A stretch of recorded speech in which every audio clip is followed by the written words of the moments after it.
Eka Dewi Agusti. 2 Niken Apriyani. 3 Susanti. 4 Kartika. 5 Lida Celia. 6 Dwi Oktaviani. 7 Lutfiati. Kami akan membuat vlog untuk ujian praktek kelas 12 IPS SMA Negeri 1 Gringsing dengan tema Napatilah Sejarah Indonesia yang berada di Kecamatan Gringsing, Kabupaten Batang, Provinsi Jawa Tengah. Dengan alasan jaraknya dekat, jalannya tidak rusak, tidak mengandung resiko sehingga selamat sampai tujuan, sumber sejarah yang tersedia banyak. Sebelum kita mengunjungi gedung tua tersebut, kami akan meminta surat pengantar dari guru kami.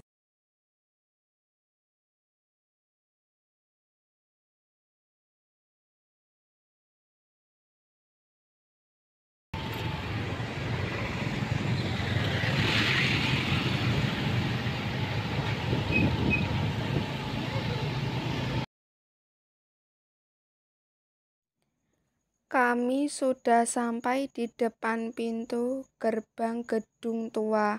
Sebelum masuk, kami meminta izin kepada Bapak Satpam yang berjaga terlebih dahulu.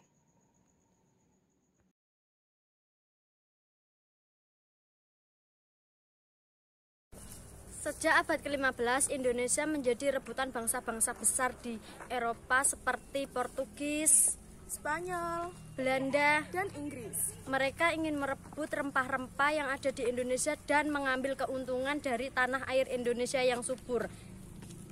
Sehingga memiliki prospek yang cerah untuk penanaman investasi baik dari jangka yang pendek, menengah maupun panjang. Selain itu juga memiliki sumber daya alam yang melimpah sehingga tidak mengherankan bila di antara bangsa-bangsa Eropa saling bertikai bahkan berperang guna mendapatkan primadona mereka, yaitu Indonesia. Oleh karena itu, sebagai bangsa Indonesia kita harus bersyukur atas karunia kesuburan tanah maupun melimpah ruahnya sumber daya alam yang kita miliki, karena tidak semua negara di dunia mendapatkan karunia yang begitu melimpah dari Tuhan Yang Maha Esa. Bentuk yang kita miliki untuk kemakmuran bangsa Indonesia dengan memperhatikan kelestarian lingkungan alam serta keanekaragaman hayati, juga ketersediaan sumber daya alam tersebut bagi generasi yang akan datang. Gedung-gedung tua di sini bermacam-macam tahun bangunannya, ada yang dibangun pada tahun 1834, 1836, dan 1838. Sistem tanam paksa adalah sistem yang mengharuskannya melaksanakan proyek penanaman tanam ekspor di bawah paksaan pemerintah kolonial sejak tahun 1830. Tujuan tanam paksa adalah merangsang produksi dan ekspor komoditas pertanian yang laku di pasar dunia. Gedung-gedung di Persil dibangun 1834-1838. Di tahun ada tanam paksa mencari latar belakang tanam paksa, ada perang Pangeran Diponegoro. Di Belanda ada gerakan separatis Belgia ingin politik pintu terbuka dibuka untuk investor asing. Setelah dibuka ternyata banyak investor asing yang menanamkan investasinya atau modalnya di Indonesia. Kenapa seperti itu? Karena seperti yang kita ketahui bahwa tanah Indonesia itu adalah tanah yang subur. Jangankan ditanami, kita membuang biji ke tanah saja tumbuh sendiri. Karena itulah para investor tidak khawatir jika nanti investornya akan mampet di tengah jalan. Dengan banyaknya investor asing yang menanamkan investor bangsa Indonesia menjadi tahu bagaimana cara menanam tanaman yang sebelum pernah diketahui bangsa Indonesia, seperti tanaman kayu, jati, karet, tebu, pati, jagung, dan lain-lain. Selain itu, bangsa Indonesia juga tahu bagaimana cara menjalankan mesin-mesin pabrik. Dengan adanya investor itu dapat disampaikan bahwa terjadi suatu penggeseran, suatu pencaharian pada masyarakat yang di luar sebagai petani, sekarang sudah sebagai pegawai perkebunan. Mereka juga mengenal pembayaran uang untuk uang dan mengenal sistem kerja kantor. Selain tanah Indonesia subur, Indonesia juga banyak penduduknya sehingga tenaga kerja murah. Indonesia juga menjadi primadona bangsa-bangsa Eropa untuk mencari rempah-rempah yang tanah jajahannya luas sekali. Sementara bangsa Indonesia nasibnya menyedihkan sekali akibat kerugian bahkan makanan karena lahan pertanian tidak lagi digunakan. Tanaman pertanian tetap untuk menanam tanaman yang laku di pasar Eropa. Penyakit busung lapar muncul di mana-mana, bahkan menjadi wabah. Tindak kekerasan, pencuri, bunuh diri terjadi di mana-mana. Gedung-gedung tua di Persil Plenen dijadikan pusat administrasi dan pengepulauan dari pelaksanaan tanam paksa, dan di sisi yang dialami bangsa Indonesia akibat tanam paksa sampai di negara Belanda. Akibatnya terjadi protes, terutama golongan liberalis yang menginginkan dihentikannya tanam paksa yang diganti politik pintu terbuka. Pada politik pintu terbuka inilah Indonesia dibuka para investor untuk menanamkan modalnya di Indonesia, terutama perkebunan dan industri.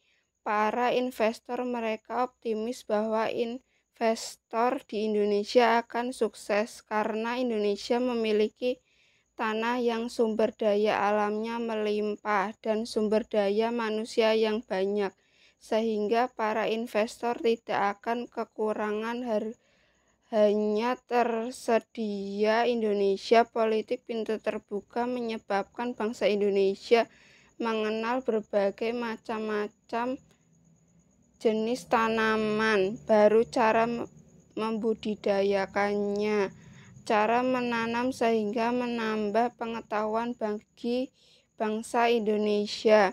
Bekerja pada perkebunan dan industri, mengenal kerja kantoran, kemudian sistem gaji dengan harian, mingguan, atau bulanan, sehingga meningkatkan kesejahteraan mereka. Di samping itu juga merubah penampilan mereka dari yang semua sebagai petani dengan pakaian pantai diganti dengan pakaian yang menggunakan seragam dan bersatu, sehingga dibandingkan dengan tanamnya yang menjadi petani tampil lebih trendy. Kehidupan sosial para pekerja perkebunan maupun pabrik ini tidak meningkat daripada tanamnya yang sebagai petani. Cara berpikir, bergaul dengan orang lain pun berbeda dibanding dengan mereka dari kalangan petani di bidang industri. Bangsa Indonesia mengenai berbagai jenis mesin produksi, cara jenis mengoperasionalkan, cara memelihara dan memperbaiki bila terjadi kerusakan. Dengan bekal pengalaman inilah bangsa Indonesia bisa beradaptasi dengan perkembangan ilmu pengetahuan dan teknologi pada saat ini. itu, pelaksanaan politik pintu terbuka hanya menguntungkan para investor saja. Nasib bangsa Indonesia bagaikan sudah jatuh masuk bertimpa tangga. Kemiskinan, keterbelakangan, kerusakan sosial terjadi di mana-mana. Gedung-gedung tua persil plelen pada saat pelaksanaan politik pintu terbuka kembali difungsikan sebagai pusat administrasi dari keseluruhan kegiatan pelaksanaan politik terbuka, khususnya di Pantura, Jawa Tengah. Setelah Indonesia merdeka, gedung-gedung di sekitar gedung tua dijadikan sebagai kantor perkebunan PTP Siluwek Sawangan. Politik pintu terbuka dibuat untuk investasi asing. Setelah dibuka, ternyata banyak investor asing yang menanamkan investasinya atau modalnya di Indonesia. Kenapa seperti itu? Karena seperti yang kita ketahui bahwa tanah Indonesia adalah tanah yang subur. Jangankan ditanami, kita membuang biji ke tanah saja bisa tumbuh sendiri. Karena itulah para investor tidak khawatir jika nanti investornya akan mampet di tengah jalan. Dengan banyaknya investor asing yang menanamkan, investor bangsa Indonesia menjadi tahu bagaimana cara menanam tanaman-tanaman yang sebelumnya belum pernah diketahui bangsa Indonesia, seperti tanaman kayu jati, karet, tebu, padi, jagung, dan lain-lain. Selain itu, bangsa Indonesia juga tahu bagaimana cara menjalankan mesin-mesin pabrik. Dengan adanya investor-investor itu dapat disampaikan bahwa terjadi suatu penggeseran, suatu pencaharian pada masyarakat yang di luar sebagai petani, sekarang sudah sebagai pegawai perkebunan. Mereka juga mengenal bayaran uang untuk uang dan mengenal sistem kerja kantor. Selain tanah Indonesia subur, Indonesia juga banyak penduduknya sehingga tenaga kerja murah. Indonesia juga menjadi primadona bangsa-bangsa Eropa untuk mencari rempah-rempah.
Sekian dari kami. Wassalamualaikum warahmatullahi wabarakatuh.